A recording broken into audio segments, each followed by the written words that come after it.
પ્રવીણભાઈ, બોલ. આપણા ગામમાં સફાઈ અભિયાન જે બાવળ સફાઈ અભિયાન હાલી રહ્યું છે હા, એનું કામગીરી તમને કેમ લાગી? સારી જ છે. હવે આપણા ગામમાં કોઈ જનાવરનો, ભૂંદરાનો, રોજડાનો અસો ખરો? મહિના જીથા તો બહુ નથી હવે. મેં તો પહેલાં બહુ આવતો હતો. હવે તકલીફ આવ્યા કાઢ્યા પછી તો ભૂંજરું ક્યાંય નહીં.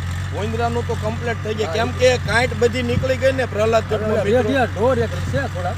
બાકી બધો અસો નીકળી ગયો. બાકી બધું અને આપણા ગામમાં બાવળિયા કેટલા ટકા નીકળી ગયા? 70%. 70% મિત્રો બાવળ પ્રહલાદગઢમાં નીકળી ગયા છે. 30% હવે 30% ગામમાં વધ્યા. ભર્યું છે ને હજી. પાણી ભર્યું છે ત્યાં બાકી છે. એટલે અમારા ગામની અંદર કોઈ પણ જગ્યાએ કોઈ ઢોરનો અસો નહીં.